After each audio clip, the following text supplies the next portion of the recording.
Hello guys, welcome to my new video. आज की video में हम डिस्कस करेंगे कि आजकल भाषा को लेकर कुछ ज़्यादा डिबेट चल रहे हैं अपने भारत देश में, इंडिया में। एक वर्ग है जो मराठी भाषा का आदर नहीं रखेगा, उन पे हम राजद्रोह का गुना दाखिल करेंगे। और ये डिबेट क्यों चल रही है मुझे समझ में नहीं आ रहा है। ये चुनाव पास में है इसलिए ये इलेक्शन बोलते हैं उसको, चुनाव इलेक्शन नज़दीक है इसलिए हो रही है, या फिर ये रियल मुद्दा है भाषा को लेकर, या फिर और कुछ। आजकल कई जगह अपन को दिख रहा है कि हिंदी बोलने में दिक्कत आ रही है किसी को भाषा में। अब जैसे मैं एमपी से बिलोंग करता हूँ तो मेरे को बहुत अच्छे से हिंदी आती है, और मेरे को इंग्लिश भी थोड़ी बहुत आती है क्योंकि इंग्लिश चलती है इसलिए। और मेरे को मराठी भी नहीं आती है, मेरे को गुजराती भी नहीं आती है, मेरे को तेलुगु भी नहीं आती है, मेरे को कन्नड़ा भी नहीं आती है, कन्नड़ भी नहीं आती है, और बहुत सारी अलग अलग तरह की भाषाएँ। जैसे अपन मणिपुर जाएंगे तो मणिपुर में अलग लैंग्वेज चलेगी, मेघालय में अलग, आसाम में अलग चलेगी, केरल में अलग चलेगी, और उड़ीसा में अलग चलेगी। तो ऐसे बहुत सारा अलग है। बंगाल में बंगाली चलेगी, वेस्ट बंगाल में बंगाली चलेगी। तो ऐसे बहुत सारी। और मैं ऐसा तो नहीं मैं सब स्टेट विजिट करूँगा या सब स्टेट में जॉब करूँगा या कुछ भी करूँगा तो सब भाषा ज़रूरी सीखना हो मेरे लिए। हाँ, मतलब कुछ कुछ डेली यूज़ के लिए वर्ड्स में सीख जाऊँगा, मैं कोशिश करूँगा क्योंकि मैं रहूँगा 1-2 साल वहाँ पर, 1-2 साल 5 साल में रहूँगा तो थोड़ी बहुत मैं सीख जाऊँगा। पर ये मुद्दा कुछ ज़्यादा ही अभी बहुत आग पकड़ चुका है।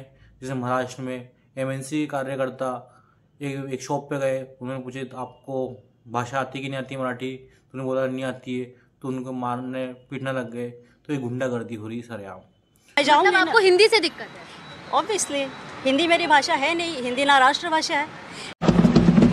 आने वाले भाषा के नाम पर जो जहर फैला है, मैं उनको कहना चाहता हूं कि हजारों किलोमीटर दूर की कोई भाषा आपको अच्छी लगती और भारत की भाषा आपको अच्छी नहीं।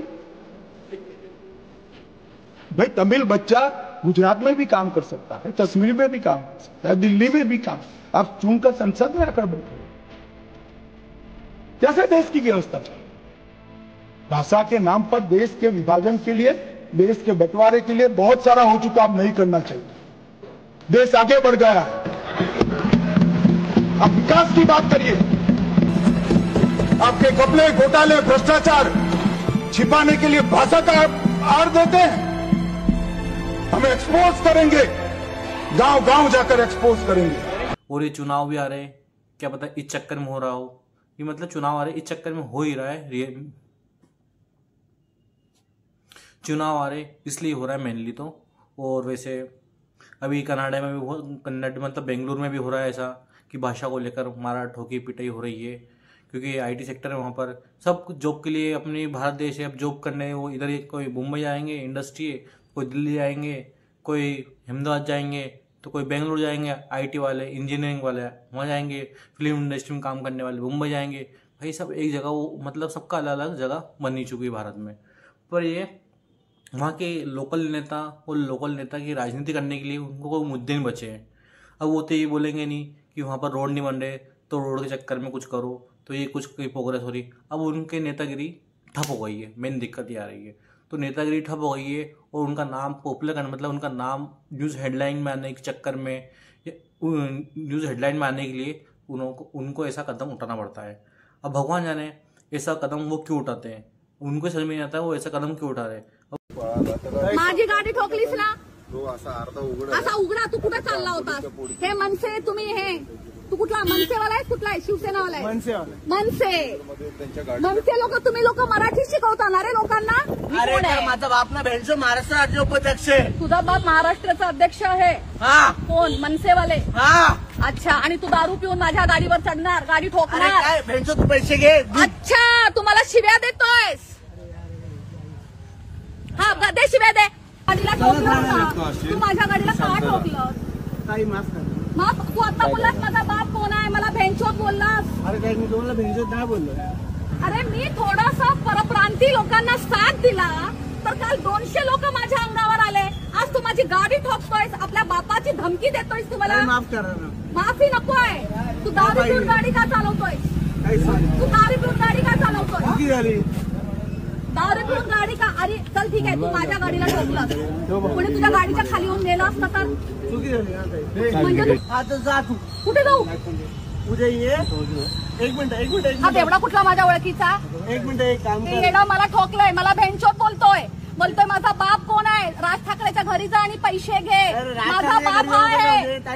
मॅडम एक मिनिट जा, ठाण्याला जा, जावेद शेख कोण आहे विचार, आणि तो माझा बाप आहे. ओके. तर मग जावेद शेखला तुमच्या बापाने सांगितलं का गाडी माझ्यावर गाडी चढवायला? चल पाठीमागं उभा राहा. ड्रायव्हिंग करतोय तू, गाडी ठोकली लोकांची इकडे येऊन. अरे इसके बहनचो पैसे 150 खाली मध्ये असेल कोण पण तू. तिला पोलीस स्टेशनला आहे ना. अरे काय घेणार भाई, बघून घे माझं काय करतात. हा तुम्हाला शिव्या देतोय. शिव्या दिले? मग काय करतोय? काय बोललो? बेंचच बोलतोय, काय बोलतोय? काय बोललो? मोदी जी से सिफारिश है, खास करके ऐसा इस संगीन चीज़ को देखिए आप, ये भाषा को लेकर ऐसे लड़े दंगे हो रहे हैं आजकल, मारा ठोकी पिटाई हो रही है, तो ये सरासर गलत है। और मैं विनती भी करना चाहता हूँ अपनी केंद्र सरकार से कि आप मध्य प्रदेश में जैसे पूरा डिपेंडेंट मत रहो किसी स्टेट पर, जैसे मुंबई के ऊपर आप फिल्म इंडस्ट्री के ऊपर डिपेंडेंट हो, हैदराबाद है, तेलंगाना, बेंगलुरु या आईटी सेक्टर के ऊपर डिपेंड है, फार्मा इंडस्ट्री के ऊपर अहमदाबाद फार्मा इंडस्ट्री के ऊपर डिपेंड है, इंडस्ट्री के ऊपर डिपेंड है। बहुत सारे ऐसे स्टेट है जहाँ पर इंडस्ट्री कोई आईटी सेक्टर के ऊपर डिपेंड है।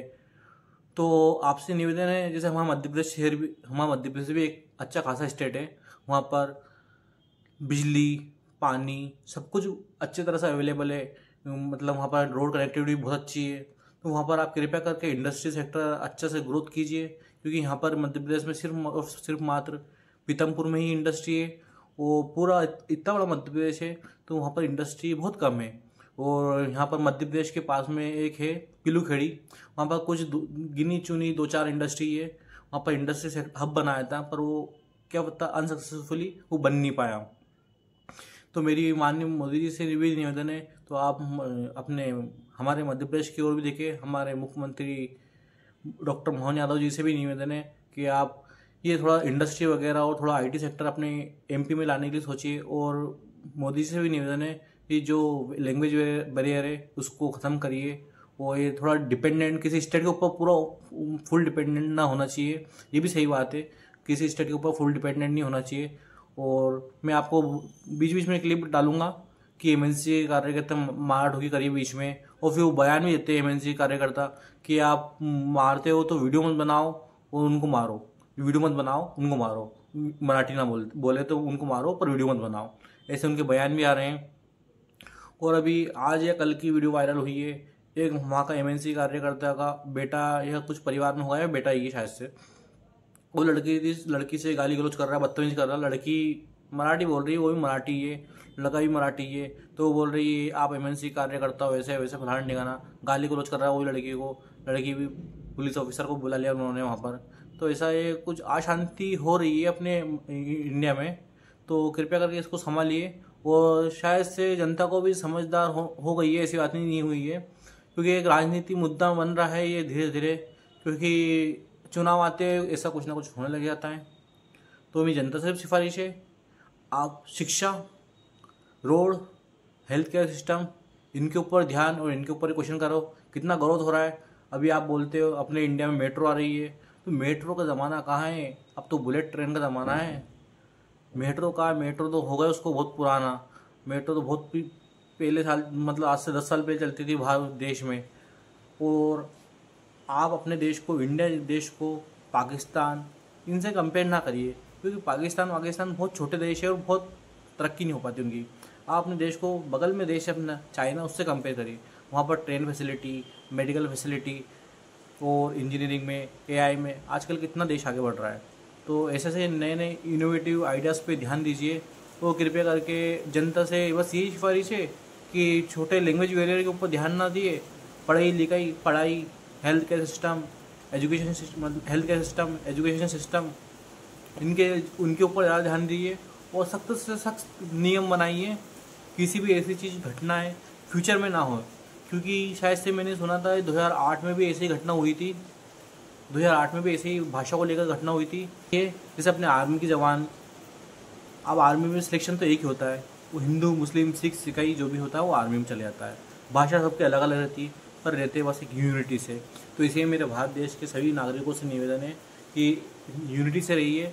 भाषा अलग अलग है, इमोशन समझिए। जैसे आप फॉरेन जा रहे हो, आपको इंग्लिश नहीं आती, आपको हिंदी आती, सामने वालों को इंग्लिश आती है। यदि फॉरेन से अपने यहाँ पर आते हैं फॉरेनर घूमने के लिए, आपको हिंदी आती है प्योर, यहाँ पर अपने वेजिटेबल सेलर या कुछ भी बेचने वाले मार्केट में वो फॉरेनर घूमते सामान लेने के लिए, वो बार्गेनिंग करते, सब कुछ करते हैं, पर फॉरेन की वो इंग्लिश समझ जाते हैं सिर्फ काई से, उनकी भावना से, काई से उनकी भावना से समझ जाते हैं। तो इंसान की भावना को समझो, ये मत समझो मराठी बोल रहा है, तेलुगु बोल रहा है, कन्नड़ा बोल रहा है, उनकी भावना, उनके एक्सपीरियंस से भाषा समझ में आती है अपन को, ऐसा नहीं आती। जैसे फॉर एग्जाम्पल अपन अपने घर में डॉगी को रखते हैं, कुछ दिन बाद वो तो उसकी भाषा भौंकने की है, और थोड़े दिन बाद अपन उसको नाम लेके पुकारते हैं तो आ जाता है, क्योंकि वो भी अपने इमोशंस समझने लग जाता है, ऐसी बातें नहीं समझता है। तो आप इंसान के इमोशंस समझिए, ना कि इस भाषा के चक्कर में आप लड़िए। आप जैसे किसी भी इंसान को किसी भी कुछ ज़्यादा फोर्स नहीं कर सकते किसी भी चीज़ को सीखने के लिए। बस आज की वीडियो में इतना ही है। धन्यवाद आप सभी का।